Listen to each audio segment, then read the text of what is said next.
Salut à tous, c'est Fab, début de la troisième partie de cette conduite commentée. On va partir directement en circulation, il n'y a personne derrière. On est toujours au Beau de Provence et on va tourner à droite.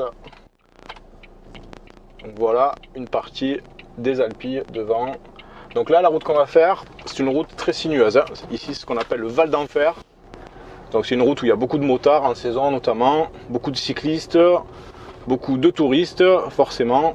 Donc c'est une route en plus en déclivité, ça descend donc c'est assez intéressant. Et on continue toujours tout droit. Pour ceux qui suivent attentivement les vidéos, j'étais passé ici avec Steph. On avait fait une petite vidéo tous les deux. Mais je crois que c'était dans l'autre sens si je me rappelle bien. Et donc on continue. Donc là voilà, tout de suite beaucoup de virages. Alors je vous rappelle qu'on est sorti de l'agglomération des Beaux de Provence, donc là la limitation c'est 80. Et comme je disais dans la vidéo précédente, ça va être difficile pour l'instant de rouler à 80. Là ça descend, ça tourne. Allez, la troisième quand même. Je vais essayer de garder une bonne distance avec le véhicule devant. Pied sur le frein, je reste bien de mon côté. Tout de suite les virages sont beaucoup plus serrés, donc on utilise un petit peu plus le chevauchement. De manière générale, au plus on va doucement, au plus on est amené à tourner le volant. Plus on va vite, au moins il faut tourner. Allez, le pied sur le frein, derrière c'est bon. Deuxième, je monte ma main gauche et on tire. Et là, petit coup d'œil en diagonale et on reste bien dans la voie. Très très important la position sur les petites routes. On peut servir du rétro droit aussi pour voir s'il faut serrer ou pas serrer la route à droite. Voilà, je reste bien dans ma voie. Pied sur le frein. Deuxième.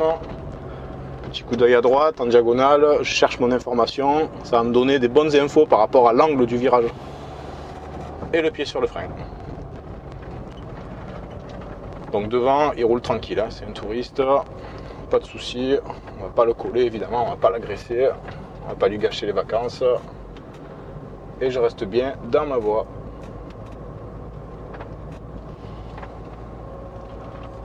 Allez, pareil, la diagonale.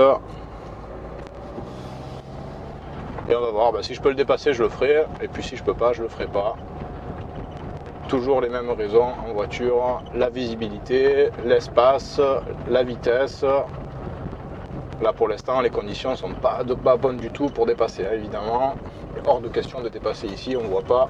Je ne vais pas jeter la pièce en l'air et espérer qu'il n'y ait personne. Ça ne marche pas comme ça la route. Et je reste bien dans ma voie, je reste positionné. Le rétro droit c'est bon. Le chevauchement.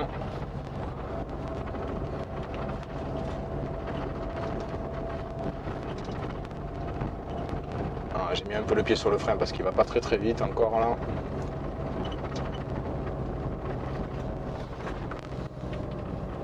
Et donc voilà, le Val d'Enfer. Alors c'est une route assez fréquentée par les auto-écoles ici, pour faire les virages. En compétence 1 pour l'aspect mécanique, le montée de vitesse, le rétrogradage, le régime moteur, le freinage, les démarrages en côte. En compétence 2 et 3 également, surtout en compétence 3 pour rouler un petit peu normalement. Prendre un peu les virages, passer les virages. C'est assez sympa ici pour apprendre à conduire. C'est sûr qu'il vaut mieux apprendre son volant ici que dans un parking en plein centre-ville d'Avignon ou de Marseille. C'est quand même un peu plus sympa. Bon, on va voir si on peut le dépasser, peut-être après, je sais pas. On va essayer. Pour l'instant, ma préoccupation c'est de pas trop le coller. On va voir après le virage. Si je peux, je le fais. Si je peux pas, je le fais pas. Pour l'instant, je regarde bien derrière moi. Allez, peut-être là on peut le dépasser. Les rétros, le clignot, l'angle mort. Allez, on le dépasse. Voilà, on le dépasse parce qu'il va vraiment doucement. Ça passe, il y avait le virage au fond, mais ça passe largement, pas de problème. Troisième.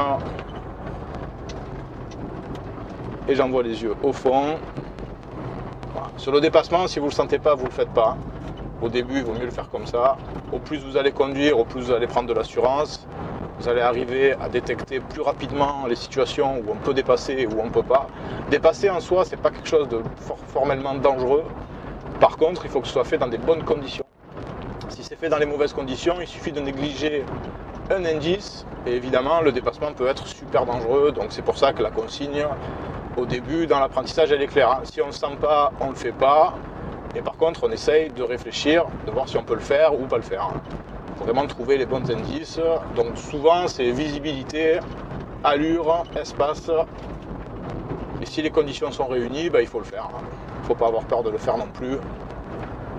Ça fait partie de la conduite, c'est un des objectifs à valider. Allez, j'ai une petite troisième là pour le virage, un petit peu de freinage, parce qu'on n'a pas de visibilité. Et on continue, toujours tout droit. Pareil, pied sur le frein. La voiture à droite, la 2 chevaux, elle bouge pas. La quatrième. Le paintball de Saint-Rémy. Et on ira tout droit, toujours tout droit. À l'intersection, j'aurai la priorité.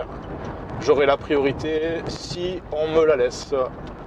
Sinon, j'aurai rien du tout. J'aurai que mes yeux pour pleurer. Donc je vais faire attention. Alors ils ont un stop apparemment. Et à gauche, ils ont un stop également. Alors là, je me mets un peu en prévention. Pied sur le frein, pied sur l'embrayage. Je remets un petit troisième. Personne à gauche, personne à droite. Allez, on y va. Voilà, une fois que j'ai décidé, on tranche, on accélère.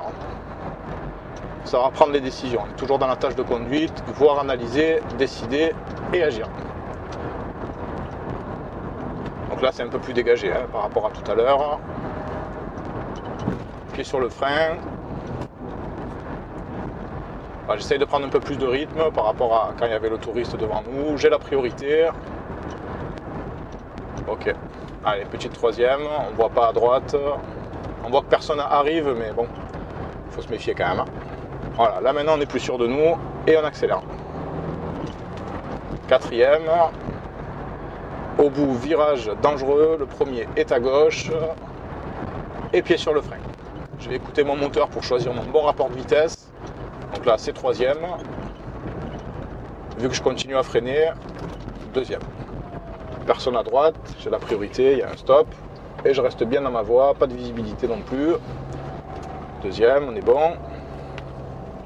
Souvent, c'est la deuxième pour les virages dangereux. Et au bout, là-bas, au céder le passage, on ira à gauche. Donc les 2 rétros, le clignot, pas d'angle mort ici, c'est pas la peine, parce que je fais pas de position, je fais pas d'écart. Allez, je le fais là, parce que je vais me placer. La deuxième. Et le glisser le premier. Visibilité 0, personne à gauche. À droite, c'est bon.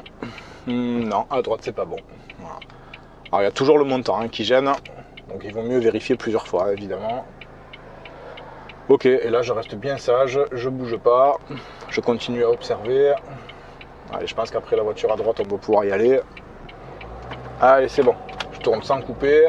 Les yeux au fond. Le volant revient tout seul. Derrière. Là, j'ai passé ma deuxième et là, je mets la troisième. Et ensuite, je vais tourner à droite. Les 2 rétros. Le clignot. Je vais garder mon angle mort juste avant de tourner. Troisième. Pareil, j'écoute mon moteur. Deuxième. Rétro. Angle mort. Et je tourne. Et là, je reste pas au milieu, j'accélère. J'accélère raisonnablement parce qu'il y a quand même du monde en face. Mais bon, j'accélère quand même. Et on tournera à gauche. Les 2 rétros, le clignotant, la deuxième, devant ça tourne aussi. Alors, le camion on ne savait pas, mais la camionnette devant on le savait, il avait le clignotant. En face c'est bon, angle mort, et on décolle. C'est limité à 30. On va s'arrêter sur le bord droit de la route, juste après l'emplacement là, ici. Donc les 2 rétros, le clignotant. Je contrôle un petit coup derrière, le frein, je suis en deuxième, et je débraye pour pas caler. Et on va faire un petit demi-tour en 3 temps si c'est possible, ou plus s'il le faut. C'est bon, personne derrière, personne devant, je vais doucement, je braque bien à fond. Quand j'arrive pas loin, je redresse, clignotant à droite, marche arrière, tour d'horizon, il y a la voiture, allez, il me laisse passer je pense. Voilà. Derrière c'est bon. Ok, personne à droite, personne à gauche. Et on y va. Merci monsieur. Et on va se réarrêter à droite. Cette fois-ci, on va s'arrêter au bord de la route, à droite. Hop. Comme ça, on va laisser passer la voiture derrière. Je remets mon clignotant. Pas lui donner faux indices, le point mort. Et le frein à main. On coupe le contact. Et c'est la fin de la troisième partie de cette conduite commentée. Je vous souhaite à tous un bon apprentissage et à demain pour la quatrième partie de cette conduite. À demain, ciao ciao!